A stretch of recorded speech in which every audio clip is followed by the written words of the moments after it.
Hi, I'm Dr. T and welcome to my office. So today I'd like to talk about categorizing chemical reactions. And there's actually a couple of different ways you could do this. So the first way, and the way you usually see the most, although it's actually one of the least useful ways, is you break chemical reactions into a couple of different subcategories. So I could say, hey, I have a decomposition reaction. And that means I'm starting out with one reactant and I am leading to two or more products.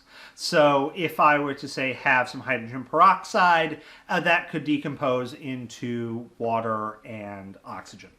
That's actually what happens when you pour hydrogen peroxide on a cut.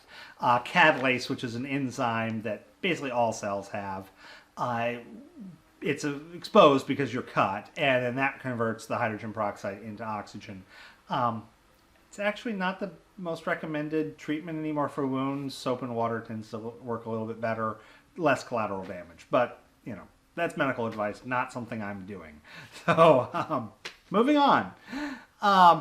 Anyways, so next guys would be the opposite. So I could do a synthesis reaction.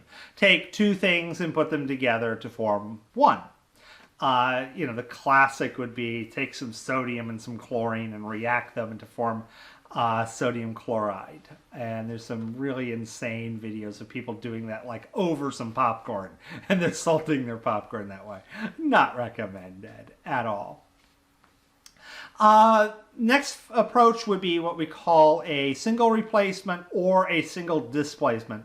The word replacement and displacement in this case are used interchangeably. I learned displacement.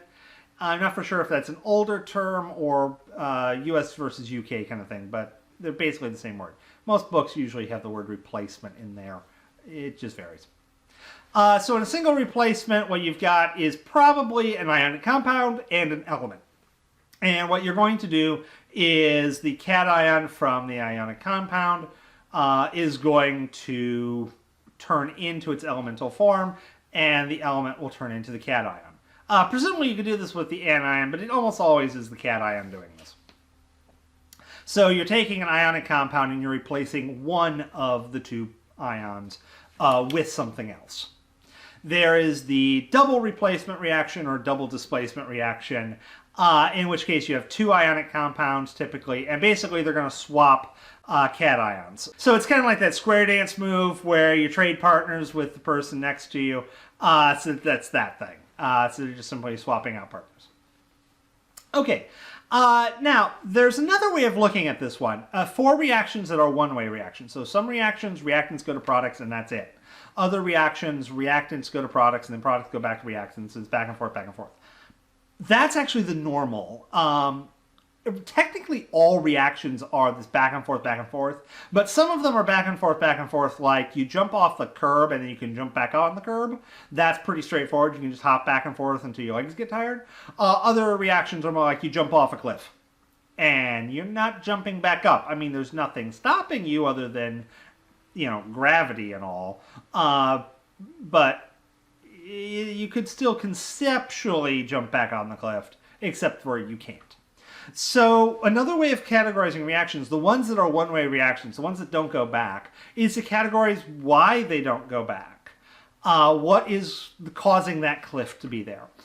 So the first approach would be ones where something is happening where the product is being removed from the reaction. So the classic ones would be a gas evolving reaction. Evolving in chemistry just means fizz or bubble. So gas evolving reactions where one of your products is a gas, they'll simply get up and float away. Another approach would be if it is a solid forming reaction. So it forms a solid, that solid does not dissolve in the solution, therefore the reaction is happening above it, not with it in the reaction. That's referred to as a precipitation or solid forming reaction, usually precipitation reaction. Okay, so you can have the thing just flat out remove itself from the reaction mixture. Alternatively, you could do a couple of other approaches. So sometimes, especially if you're dealing with ions, you could have an ionic compound reacting with an ionic compound and in the process make a molecular compound that does not want to split apart into ions. We actually see this in a special case of double replacement reactions with acid-base reactions. So in acid-base reactions, for the most part, you're going to take an acid, which will give off a hydrogen cation most of the time. There's actually a couple different versions of the word acid, but kind of to start with, we're going to assume it's something that can give off a hydrogen cation, and then a base, which is going to either be able to pick up the hydrogen cation or will be able to give off a hydroxide ion, an OH minus. If it's able to give off an OH minus, then H plus OH minus gives you HOH or H2O water. Water will break apart, turning back into H plus and OH minus, but very, very rarely does it do so. It's an incredibly weak electrolyte. It does not want to split apart. So only a tiny, tiny fraction of water will do that. Therefore, depending on your acid and base in use, then it could easily be a one-way reaction because of that. That said, not all acid-base reactions are one-way. There are definitely equilibrium reactions that will go back and forth, because once the acid gives off its proton, sometimes they'll be able to go over to the water molecule and go, I want it back, Foomp, my proton, thank you very much. So in that case, it's not a one-way reaction. It entirely depends on how grabby that acid is. Is it willing to just give up the proton, or is it going to be, I want it back every now and then? Speaking of things that, does it give it away or want it back, not only can we do protons, we can do electrons. So there's a whole class of reactions known as redox reactions. They stand for reduction and oxidation. And in reduction, that is, actually what I should say is half a reaction, because you always have to have both. Reduction is where a chemical takes an electron on board. Oxidation is where a chemical gives up an electron. And in doing so, depending on the relationship between those two chemicals and how much each one wants the electron, typically speaking, that goes one way. Once the oxidized chemical gives up the electron and it goes to the reduced one, the reduced chemical does not want to give it back up. It doesn't want to go backwards. So redox reactions are typically one-way reactions. These are actually very, very common reactions. The single displacement reactions are almost always redox reactions, or probably even just always. And then you've got things like combustion reactions, where the giving up the electron is not nearly as obvious, but it does effectively happen.